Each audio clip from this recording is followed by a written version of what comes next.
तो जड़ों की तरफ कोई नहीं देखता, पेड़ ऊपर बढ़ रहा है उसको तो देखते हैं। अब हमें बड़े दुख के साथ कहना पड़ रहा है कि हमारे जो चीफ जस्टिस ऑफ इंडिया बाबा साहब की पार्टी में उनके पिताजी रहे, वो आदमी जाकर के एक बाबा के पास जा रहा है, वहां पर अपनी समस्या का समाधान दे रहा है। तो ऐसा आदमी क्या जजमेंट दे सकता है? क्या उससे न्याय की उम्मीद की जा सकती है? तो ठीक है, लोग कहते हैं ब्राह्मणों का न्याय, राजनीति से अलग हट करके भी कार्यक्रम हो सकता है, ऐसा यहाँ के लोगों ने और कार्यक्रम के जो संयोजक हैं उन्होंने ये करके दिखाया है। ये बहुत बड़ी उपलब्धि है। और बाबा साहब डॉक्टर अंबेडकर, सम्राट अशोक, ज्योतिबा फुले, सावित्रीबाई, सभी को जो महापुरुष हैं हमारे मान्यवर काशीराम जी तक जो यात्रा हम लोगों ने तय की है, उसका जो नाटक प्रस्तुत किया वो मुझे बहुत अच्छा लगा। और मैं समझता हूँ पूरे कार्यक्रम का सार उसी नाटक के अंदर आ गया कि हम जो यहाँ तक पहुँचे हैं अपने महापुरुषों के संघर्ष के कारण पहुँचे हैं, तो उनका आज हमारे ऊपर कर्जा है। अगर हम अपने उसके कर्जे को नहीं उतारते हैं और हम आराम तलबी में आ जाते हैं और हम समझते नहीं हैं अपनी पूर्वजों की बात को, तो मैं समझता हूँ हम आगे आने वाली पीढ़ियों को जरूर गुलाम कर देंगे। क्योंकि हमें इस बात का ध्यान रखना चाहिए कि हमारे पूर्वजों ने बड़े संघर्ष के साथ में हमें यहाँ तक मतलब पहुँचाया है। मुझे इस बात का गर्व है कि मान्यवर कांशीराम साहब के साथ मुझे अपनी युवा अवस्था से काम करने का मौका मिला और मैंने उनसे बहुत कुछ सीखा है। बाबा साहब डॉक्टर अंबेडकर, महात्मा फुले, भगवान बुद्ध, उनको तो मैंने देखा नहीं, उनके तो विचार ही पढ़े हैं, उनके विचार सुने हैं और उनको आगे बढ़ाने की हम लोग कोशिश करते हैं। लेकिन मुझे पूरा आईना, पूरे महापुरुषों का आईना जो दिखाई दिया वो मान्यवर कांशीराम साहब के अंदर दिखाई दिया। उस समय हमें याद नहीं कि कब भगवान बुद्ध पैदा हुए थे, हजारों साल पहले। उस समय बाबा साहब अंबेडकर बाद में पैदा हुए, महात्मा फुले पैदा हुए, लेकिन मान्यवर कांशीराम साहब ने अपने जीवन में उनको उतारा। उन्होंने जैसे भगवान बुद्ध ने अपने घर का परित्याग कर दिया, मान्यवर कांशीराम जी ने भी अपने घर का परित्याग कर दिया। उन्होंने भी कोई सुख सुविधाएं प्राप्त नहीं करी। आप देखेंगे कि सम्राट अशोक ने भी अपने बच्चों के लिए धम्म के प्रचार में लगा दिया, उनको राजा नहीं बनाया। लेकिन लोगों को राजा बनाने के लिए, लोगों को सुख सुविधाएं देने के लिए उन्होंने अपने बच्चों का परित्याग किया। बाबा साहब डॉक्टर अंबेडकर ने भी अपनी सुख सुविधाओं का परित्याग किया, अपने परिवार का परित्याग किया। आप देखेंगे महात्मा फुले ने भी, उनके घर से उनको निकाल दिया गया, उनकी बीवी को निकाल दिया गया, लेकिन समाज के लिए उन्होंने अपना पूरा जीवन अर्पित कर दिया।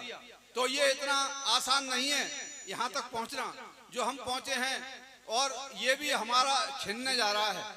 अभी भंते जी बोल रहे थे, काफी अच्छी बातें उन्होंने बोली कि अब जो हम यहाँ तक पहुँचे हैं ये भी हमारा छिनने जा रहा है। और हम लोगों की बुराई तो करते हैं कि मनुस्मृति ने हमारा बिगाड़ दिया है, फला पार्टी ने हमारा बिगाड़ दिया है, फला लोगों ने हमारा बिगाड़ दिया है, लेकिन हम अपने गिरहमान में झांक करके नहीं देखते हैं।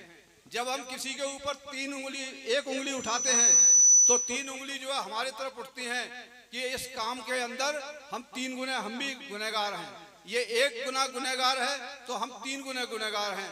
हम अपने सुधार अगर कर लेंगे तो सभी लोग अपना अपना सुधार कर लेंगे तो सुधार हो सकता है।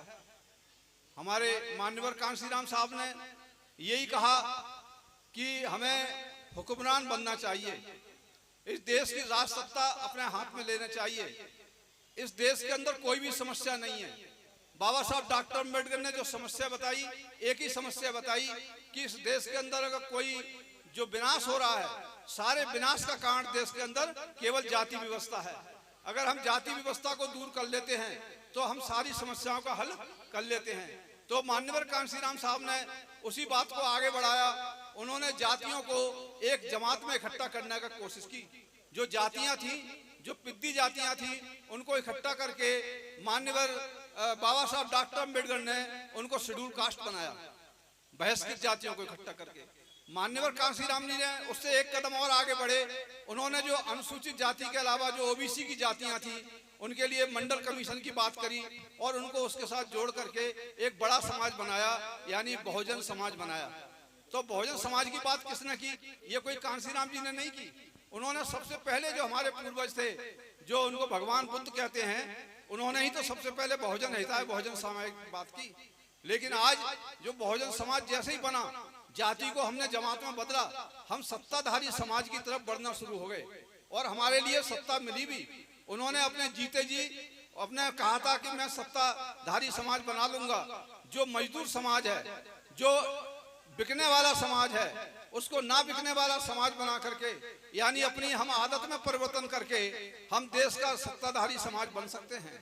अगर हम लोगों से रात में तो कहें कि हम नहीं बिकेंगे और दिन में जाकर के हम जो है कौड़ियों के दाम बिक जाते हैं। हमारे जो वोटर हैं, हम कहते तो हैं 85% हैं देश के अंदर, लेकिन वो मिट्टी के मोल बिकते हैं, कौड़ी के मोल बिकते हैं और फिर कहते हैं कि हमारी सत्ता नहीं बन रही साहब, हमारा शोषण हो रहा है। तो शोषण का जो कारण है वो हम खुद हैं, दूसरा हमारे कोई दुर्दशा का कारण नहीं है। हम पढ़ने लिखने के बाद भी समझदार नहीं बने, पढ़ लिख गए हैं लेकिन समझदार नहीं बने। लेकिन महात्मा बुद्ध का जो शील है, जो मार्ग है, उसमें यही तो है कि समझदार होना जरूरी है। पढ़ाई लिखाई जरूरी नहीं है, प्रज्ञा होना जरूरी है। प्रज्ञा का मतलब होता है समझदार बनना। लेकिन हम जो है समझदार नहीं है। समझदार कुछ लोग हैं लेकिन उनकी बात कोई मानता नहीं है। वो ऐसे समझो जैसे भैंस के आगे बीन बजाते हैं और भैंस जो क्या जाने, जो चीजें काम की हैं उसको सुनते नहीं है, जो चीज बुरी है उसको हम सुनते हैं। कौन अच्छा है इसका हमारे अंदर परख नहीं है, कौन बुरा है इसका हमारे अंदर परख नहीं है। भगवान बुद्ध ने तो ये कहा था कि पहले जानो फिर मानो, और हम बिना सोचे समझे ही किसी चीज के ऊपर विश्वास कर लेते हैं। तो ये हमें समझदारी अपने अंदर पैदा करनी पड़ेगी, और जब तक हम समझदारी पैदा नहीं करेंगे तो हम इस देश के शासक नहीं बन सकते। हम अपने नेता के ऊपर आक्षेप लगा देते हैं कि नेता ने ये गलत किया है, उसके वजह से हमारी दुर्दशा हो गई है, लेकिन अपने ऊपर किसी ने भी आरोप नहीं लगाया। लेकिन कबीरदास ने तो बार बार कहा कि बुरा जो देखकर मैं चला मुझसे बुरा ना कोई। जो बुराई बुराई देखता है, जो लोग नेगेटिव होते हैं वो पॉजिटिव नहीं हो सकते। मान्यवर कांशीराम जी ने कहा था कि जिस समाज के अंदर अनुशासन नहीं होता है वो समाज कभी जो है शासक नहीं बन सकती। तो अनुशासन हमारे अंदर है नहीं, अनुशासन है नहीं। कब कौन सी बात सुननी है, कब कौन सी बात कहनी है और कब कौन सा डिसीजन लेना है, हमें लोगों के भड़कावे में आना है कि नहीं आना है, इन सब चीजों को हम जो है बंद कमरों में पहले बताया करते थे। बड़ी मुसीबत से ये बहुजन समाज जोड़ करके यहाँ तक ला पाए हैं। लेकिन बिखरते हुए हमें भी अपने जीवन में जो दुख हो रहा है कि समाज जैसे जैसे प्रगति कर रहा है, पैसे में भी बढ़ रहा है, पढ़ाई में भी बढ़ रहा है, अधिकारी बन रहे हैं, उनके अंदर मालाएं उनको पहनाई जाती हैं, उनका स्वागत किया जाता है, लेकिन कितना गिर रहे हैं। जैसे पेड़ एक तरफ ऊपर बढ़ता है, उसकी जड़ें जो है नीचे चली जाती हैं, तो जड़ों की तरफ कोई नहीं देखता, पेड़ ऊपर बढ़ रहा है उसको तो देखते हैं। अब हमें बड़े दुख के साथ कहना पड़ रहा है कि हमारे जो चीफ जस्टिस ऑफ इंडिया बाबा साहब की पार्टी में उनके पिताजी रहे, वो आदमी जाकर के एक बाबा के पास जा रहा है, वहां पर अपनी समस्या का समाधान दे रहा है। तो ऐसा आदमी क्या जजमेंट दे सकता है, क्या उससे न्याय की उम्मीद की जा सकती है?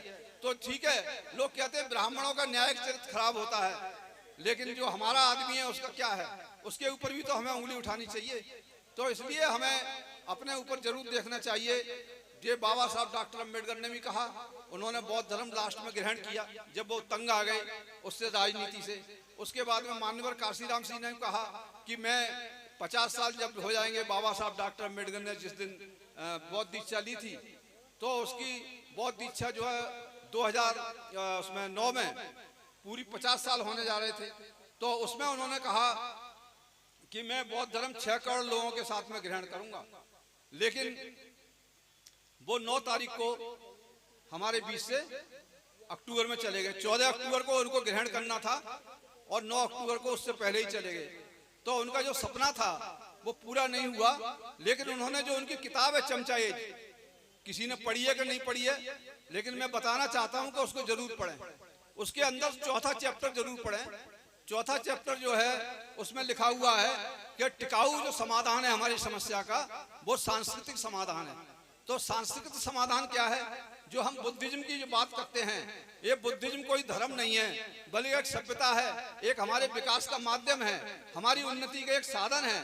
इस तरीके बताए गए हैं। जो भी आदमी व्यक्तिगत रूप से भी अगर उसको अपनाता है तो उसका व्यक्तिगत रूप से उसके पारिवारिक फायदा होता है, और जो समाज अगर उसको अपनाता है वो समाज भी उसका प्रगति करता है। इसलिए मान्यवर कांशीराम साहब को मैं दूसरा बुद्ध मानता हूँ। बाबा साहब डॉक्टर अम्बेडकर तो उन्होंने अपनाया, लेकिन इसमें मान्यवर कांशीराम साहब ने स्वयं अपने चरित्र में उतारा और उसने परिवार का परित्याग किया, संपत्ति का परित्याग किया। उन्होंने कहा जो भी मेरी संपत्ति होगी सारी संघ की होगी। संघ का मतलब बहुजन समाज की होगी, मेरे कोई परिवार का कोई उसमें सदस्य नहीं होगा, उसके साझीदार। लेकिन उनकी बात को हम लोग नहीं मानते हैं। हम लोग अगर उनकी बात को त्याग की भावना पे नहीं उतरते हैं तो मैं समझता हूँ समाज का अभी तो जितना हुआ है इससे ज्यादा भी हो सकता है।